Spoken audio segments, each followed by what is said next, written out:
시청자 여러분 안녕하십니까? 2019년 6월 5일 이스라엘 중동 리포트입니다. 먼저 이번 주 주요 뉴스입니다.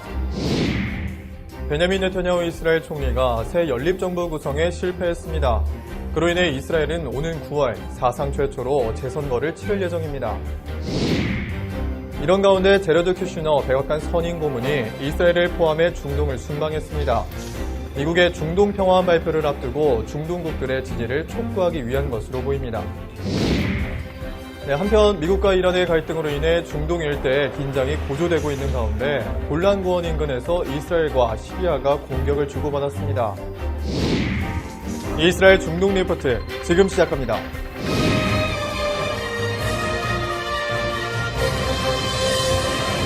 첫 소식입니다. 베냐민 네타냐후 이스라엘 총리가 새 연립정부 구성에 실패했습니다. 그로 인해 이스라엘은 오는 9월 사상 최초로 재선거를 치를 예정입니다.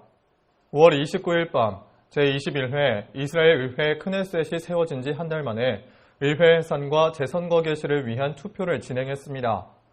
투표 결과는 찬성 74표, 반대 45표로 크네셋은 해산을 결정했고 이에 따라 이스라엘은 올해 9월 17일 다시 총선을 치르게 됐습니다. 네타냐후 총리가 이끄는 리쿠드당은 지난 4월 9일 총선에서 전체 의석 120석 가운데 35석을 차지했습니다. 의회 과반석인 61석 이상을 차지하진 못했지만 리쿠드를 포함한 보수정당과 초정통파 정당이 65석을 확보한 만큼 네타냐후 총리가 우파 연정을 구성해 5선 총리직을 달성할 것으로 예상됐습니다. 루벤 리블린 이스라엘 대통령 또한 네타냐후 총리에게 42일 안에 연립정부를 꾸릴 권한을 부여했습니다. 하지만 네타냐후 총리는 마감 시한인 5월 29일 자정까지 연정 구성을 하지 못했고 이스라엘 의회 해산과 재선거로 이어지게 됐습니다. 총리 지명자가 연정 구성에 실패한 건 이스라엘 역사에서 처음 있는 일입니다. 이번 연정 구성 실패는 초정통파 유대인의 병역 문제를 둘러싼 우파 정당 내 갈등 때문입니다. 구구정당 이스라엘 베이테누당을 이끄는 아비그도르 리버만 전 국방장관은 초정통파 유대인 청년들에게도 병역 의무를 부과해야 한다며 이 조건이 받아들여지지 않을 경우에 연정에 합류하지 않겠다는 입장을 고수했습니다. 반면 연정의 또 다른 축인 초정통파 유대교 정당들은 초정통파 유대인들의 징집을 받아들일 수 없다며 반대해왔습니다. 이스라엘 국민은 모두 의무적으로 군 복무를 해야 하지만 초정통파 유대인의 경우 지속적인 율법 공부를 이유로 병역을 면제받아왔습니다. 하지만 지난 2017년 대법원은 이들의 병역 면제를 위헌으로 판결했습니다.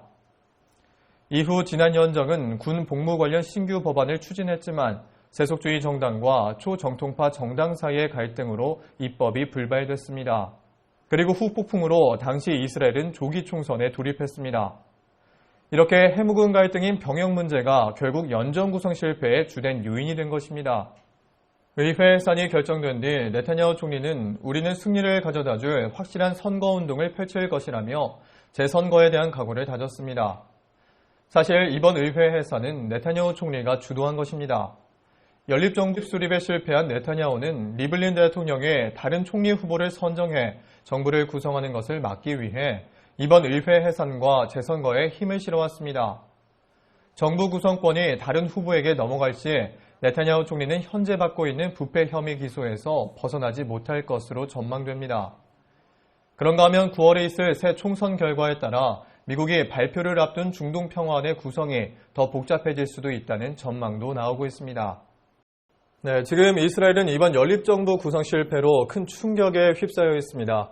이번에는 KRM의 명형주 기자를 전화로 연결해서 현재 이스라엘의 상황을 자세히 들어보도록 하겠습니다. 명형주 기자님, 반갑습니다. 네, 안녕하세요. 명형주입니다. 네, 네타냐후 내각 구성 실패, 이스라엘의 국민들도 어느 정도 예상을 했을 텐데요. 현재 이스라엘이 많이 혼란스럽지 않습니까? 시민들의 반응을 전해주시죠. 네, 지금 솔직히 이스라엘 국민들은 설마 연정 구성에 실패할 것이라고는 상상을 하지 못했는데요.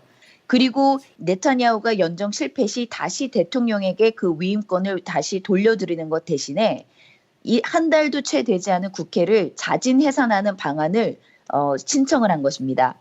그래서 국회에서 74대 45표로 그것이 통과되고 이 통과된 것들은 많은 국민들을 굉장히 놀랍게 하고 경악해 했는데요. 이 재선거를 할 경우에는 다시 1,600억 원어치 1,600억 원의 비용이 들어 다시 재선거를 하게 되는 것이기 때문이죠. 네, 그렇다면 다음 선거가 9월 17일로 알려졌는데요. 현재 이스라엘의 국회는 해산이 됐다는 말씀이시죠? 그렇다면 그 전까지는 이스라엘의 총리나 장관은 어떻게 되는 겁니까? 네, 지금 다음 선거까지는요. 현재의 국무총리가 계속적으로 그 역할을 감당하고 있고요. 이미 이전 정부에서 세웠던 모든 내각의 장관들이 계속적인 일을 진행하고 있게 됩니다. 그리고 네타냐후는 총리로서 어떤 누구의 장관직도 새로 또 파하고 임명할 수 있는 권한은 여전히 있으나 어떤 법안이나 새로운 법안 그리고 이전에 계속 국회에 이 초안 리딩을 통과해야 하는 모든 그 의안들은 지금 현재 전혀 움직이지 못하고 멈춰 있는 것입니다. 그래서 예를 들어서 이 IDF 군이 실제적으로 큰 군사 기관과 시설을 설치해야 하는 그 법안을 지금 기다리고 있는데요. 그런 군대 시설이나 이런 것들을 설치하려고 할 때 국회들이 동의하에 진행돼야 하는 것들이 무기한 이 다음 정부가 국회가 세워질 때까지 무기한 연기되는 것입니다. 네, 아무래도 이번 베냐민 네타냐후의 내각 구성 실패로 인해 가장 관심이 가는 부분이 미국이 준비하고 있는 중동 평화안일 텐데요. 자, 예정대로라면 이번 네타냐후 정부가 구성된 이후 6월 말쯤에 발표하기로 되어 있었는데 그렇다면 이제 이 중동 평화안의 발표 시기나 내용에도 영향이 미치는 건가요? 지금 현재로는 영향을 어떻게 미칠 것이라고 추측할 수는 없으나 많은 미디어들이 현재 보도하고 있는 것은 이 바레인에서 6월 25일, 26일 일어날 경제 포럼에서 미국은 예정대로 그 경제 평화안을 발표할 예정이라고 합니다. 지금 현재 제레드 쿠슈너가 미국의 그 평화 사절단을 데리고 고문단을 데리고 요르단과 모로코를 방문하고 지금 현재 이 목요일 날 이스라엘에 와 있는데요. 네타냐후를 만났고 이 국회에 관련된 일은 전혀 언급하지 않았고 평화 협상에 관련된 경제 부분에 대해서 협의를 하고 돌아갈 예정입니다. 그리고 네타냐후는 이런 연정의 실패에도 전혀 평화 방안에는 영향이 없을 것이라고 얘기합니다. 그러나 현실적으로 봤을 때에 9월 달에 총선을 하게 되고 그리고 나서 42일이라는 또 시간이 걸려 연립 정부를 구성하게 되면 거의 뭐 12월이나 연말이나 연초나 돼야 실제적인 새로운 국회가 다시 한번 운영이 될 것인데 그렇게 되면 미국의 대통령 선거 기간으로 들어가게 됩니다. 그래서 실제적으로 발표된 그 경제 평화 플랜이 이스라엘과 이 팔레스타인 쪽에서 실제적으로 이것을 실효할 수 있는 시간이 충분하냐라는 그런 의문들이 지금 많이 제기되고 있습니다. 네, 오늘 소식 전해주셔서 감사합니다. 지금까지 예루살렘에서 KRM의 명형주 기자의 리포트 함께 하셨습니다. 네, 다음 소식입니다. 이런 가운데 제러드 큐슈너 백악관 선임 고문이 이스라엘을 포함해 중동을 순방했습니다. 미국의 중동 평화안 발표를 앞두고 중동국들의 지지를 촉구하기 위한 것으로 보입니다. 5월 28일부터 30일까지 제러드 큐슈너 백악관 선임 보좌관은 제이슨 그린블렛 백악관 중동 특사 등 미국 대표단과 함께 모로코와 요르단, 이스라엘을 잇따라 방문했습니다. 이번 순방의 목적은 큐슈너 선임 보좌관이 주도한 중동 평화안의 발표를 앞두고 이에 대한 중동 동맹국들의 지지를 촉구하기 위한 것으로 보입니다. 현지 시간 5월 29일 큐슈너 선임 보좌관이 요르단 수도 암만에서 압둘라 2세 요르단 국왕을 만났습니다. 이 자리에서 압둘라 국왕은 중동의 영원한 평화는 두 국가 해법을 기초로 동예루살렘을 수도로 하는 팔레스타인 독립국이 수립돼야 가능하다며 팔레스타인 국가 설립을 지지하는 요르단의 기존 입장을 재차 강조했습니다. 다음 날인 30일 큐슈너 선임 보좌관은 이스라엘을 방문해 네타냐후 이스라엘 총리와 만났습니다. 이 자리에서 네타냐후 총리는 연정 구성 실패와 의회 해산 사태가 이스라엘과 미국의 동맹 관계에 영향을 주지 않을 것이라고 밝혔습니다. 큐시너 선임 보좌관도 여전히 양국 관계가 강력하다는 데 동의를 표했습니다. 미국은 오는 6월 25일에서 26일 바레인에서 열리는 경제 컨퍼런스에서 중동 평화의 경제 계획을 공개할 예정입니다. 미국의 중동 평화는 예루살렘을 이스라엘의 수도로 인정하는 등 친이스라엘적인 내용이 담겨 있는 것으로 알려졌습니다.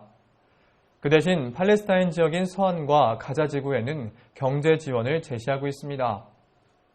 이에 대해 팔레스타인은 평화를 용납할 수 없는 항복 요구서라고 비판하며 아랍권에는 바레인 경제 컨퍼런스의 보이콧을 호소하고 있습니다. 하지만 팔레스타인의 비난에도 중동 내 친미 국가인 바레인, 사우디아라비아, 아랍에미리트, 카타르는 참가 의사를 밝혔습니다. 요르단은 아직 회의 참석 여부를 밝히지 않았지만 중동에서 미국의 우방으로 꼽히는 만큼 참석 가능성이 높을 것으로 보입니다. 그에 반해 러시아와 중국은 대표단 파견을 거부했습니다. 한편 미국과 이란의 갈등으로 인해 중동 일대의 긴장이 고조되고 있는 가운데 골란고원 인근에서 이스라엘과 시리아가 공격을 주고받았습니다. 현지 시간 5월 27일 이스라엘군은 시리아 대공포 체계가 이스라엘 북부에서 통상 비행 중이던 이스라엘 전투기에 미사일을 발사했다며 미사일은 전투기에 타격을 주지 못하고 빗나가 시리아 영토에 떨어졌다고 밝혔습니다. 이스라엘군은 이번 공격이 이스라엘 영공에서 발생했다며 이는 골란고원의 이스라엘 주권을 침해한 행위라고 주장했습니다. 그리고 이스라엘군은 미사일이 발사된 시리아 대공포 진지에 폭격을 가하는 것으로 맞대응했습니다. 시리아 국영산하통신은 이날 이스라엘이 골란고원 인근 쿠네이트라주에 시리아군 진지에 공격을 가했다며 병사 1명이 숨지고 1명이 다쳤다고 보도했습니다. 지난해에도 시리아 공습을 마치고 돌아온 이스라엘 전투기가 시리아의 대공포 사격에 격추된 적이 있습니다. 하지만 이스라엘 내에서 일상적인 순찰을 도는 전투기를 공격 목표로 삼는 것은 이례적인 일입니다. 타임스 오브 이스라엘에 따르면 최근 이스라엘 정보원과 관계자들은 이란과 레바논 테러 조직 헤즈볼라가 골란고원에서 긴장을 고조시킬 수 있는 행동을 취할 수도 있다고 경고하면서 그 이유에 대해서는 미국의 대이란 제재와 이스라엘의 시리아 내 이란 목표물 공습에 대응하기 위한 것이라고 설명했습니다. 그런가 하면 최근 이스라엘은 레바논과도 갈등을 빚고 있습니다. 이스라엘이 레바논에 폭격을 감행했다는 보도가 있는 한편 북부 국경 지역에서 이스라엘군과 레바논 시민들 간의 충돌이 벌어지기도 했습니다. 현지 시간 5월 27일 레바논 테러 조직 헤즈볼라 사나 알 마야덴 TV는 이스라엘 공군이 레바논 남부 지역에서 무인 항공기를 이용해 폭격을 감행했다고 보도했습니다.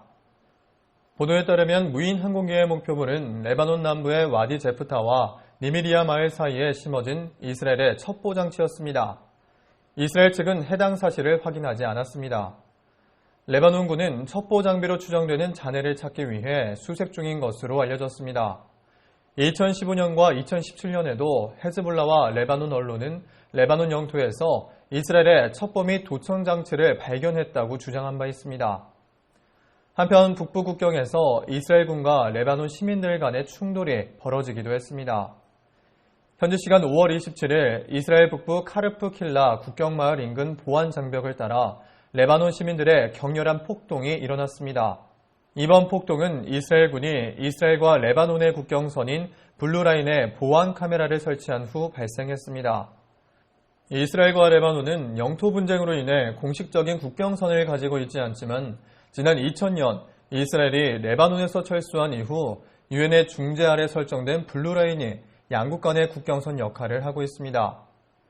이날 레바논 시민 15명가량이 이스라엘군과 충돌했고 이스라엘군은 폭동 진압을 위해 체루탄과 섬광탄을 발사했습니다. 또 이스라엘군은 시위 도중 레바논 남성 2명이 보안 장벽을 훼손하고 국경을 넘으려 했으나 실패했다고 밝혔습니다. 이스라엘군의 진압에 시위는 곧 해산했고 이날 다친 사람은 없는 것으로 보고됐습니다. 이스라엘은 1982년과 2006년 두 차례 레바논 내 테러 조직들과 전쟁을 벌인 바 있지만 2006년 전쟁 이후부터는 양국 간 별다른 전투가 이뤄지지 않았습니다. 다만 현재 이스라엘과 레바논 간에는 775제곱킬로미터에 이르는 영해 분쟁 지역이 존재하며 해당 지역에서 가스전이 발견된 후 영해 분쟁이 심화하고 있습니다. 같은 날인 27일 이에 대해 유발 스타니스 이스라엘 에너지 장관은 미국의 중재하에 레바논과의 해상 국경 협상에 참여하기로 합의했다고 발표했습니다. 오늘 저희가 준비한 소식은 여기까지입니다. 시청해주신 여러분 고맙습니다.